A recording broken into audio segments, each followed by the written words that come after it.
est la base de telle activité.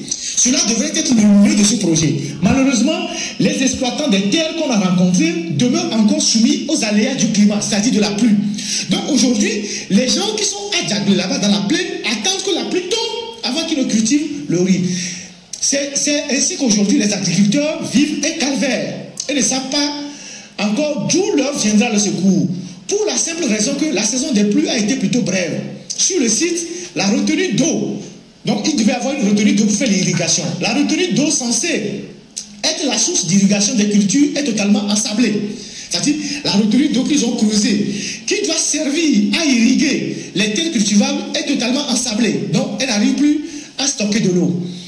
Et sans eau, il est impossible d'avoir des récoltes. Alors que ce projet intégrait la mise en place des structures pour assurer aux riziculteurs une disponibilité permanente de l'eau. Donc voilà par exemple ce qu'on a fait comme article sur ce projet de 10 milliards qui s'est soldé par un échec total dans la plaine de Djagbé. Vous qui êtes à Lomé, vous pouvez aller regarder ce qui a été fait là-bas et toucher du doigt vous-même les réalités. Et cet argent, c'est une dette que les Togolais doivent payer. Et donc, quand on entend Faure Gnassingbé venir à la télé dire que le Togo a énormément investi dans l'agriculture et qu'il ne dit pas si les résultats sont là ou pas, voilà une réalité. Voilà une des réalités. Voilà une des réalités. Donc, je passe rapidement sur ce projet parce que je sais que ces détails petit à petit vous fatiguent. J'attaque le projet des agropoles. Le projet agropole. Le projet agropole, c'est un projet qui est en train aussi de se solder par un fiasco.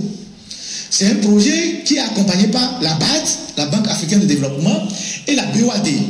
Dans un premier temps, ils ont débloqué 40 milliards, et dans un second temps, dans la phase 2, ils ont débloqué 80 milliards. Alors, c'est quoi les agropoles? Comme plusieurs d'autres projets agricoles au Togo, celui de l'agropole de Kara, donc c'est un projet qui est implémenté dans la zone de Kara, dans la région de Kara, est financé à hauteur de 120 milliards de francs CFA par les partenaires.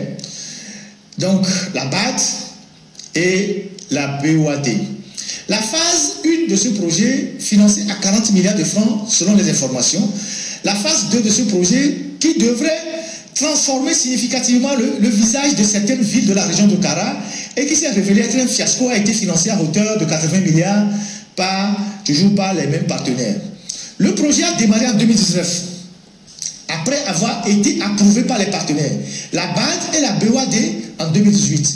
Il devait être limité aux préfectures de Bassa, de Dankpen, de Doufelgou, de Kera, de Kéran, pour des raisons techniques.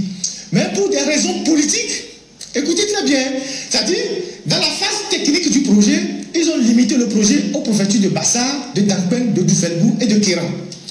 Mais comme on fait tout avec la politique au Togo, pour des raisons politiques, l'actuel ministre de l'Agriculture, Antoine Bengbeni, un ami d'enfance de Faure Gnassingbé, donc pour faire plaisir à Faure Gnassingbé, il a étendu le projet à la région de la Kara. Et le projet agropole de Kara a été confié ensuite au docteur Akouvi, qui est un ami aussi d'enfance de Faure Gnassingbé. Docteur Akouvi, il doit être peut-être le frère de Eugénie Akouvi-Love, qui avait fait la conférence nationale ou qui était à la primature avec Ofigo. Donc, le docteur Akouvi a d'abord joué le rôle de président du conseil d'administration.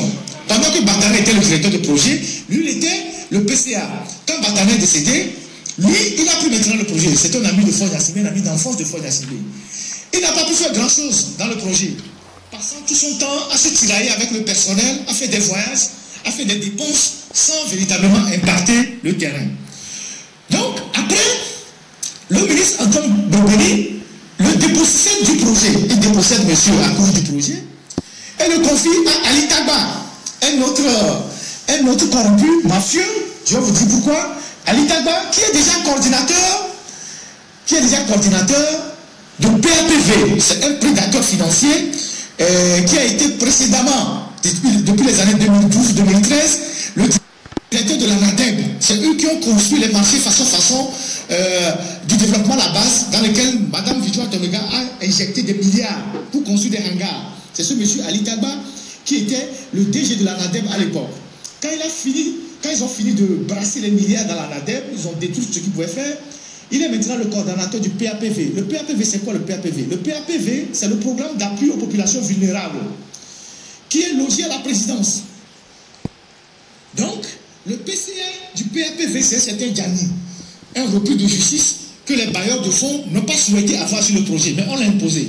Donc, Ali Tagba a donc été imposé aux bailleurs de fonds, puisque son schéma ne figure pas dans les clauses des financements de ce projet. Ils dirigent déjà le PAPV qui est logé à la présidence, qu'ils utilisent comme ils veulent, de façon opaque, et il a été balancé en plus de PAPV maintenant sur le projet agricole agropole de Kara, qu'il va continuer par enseigner en ignorant les objectifs de ce projet et notamment l'aménagement des arbres. Alors, qu'est-ce qu'il fait Ali Tagba? Lui,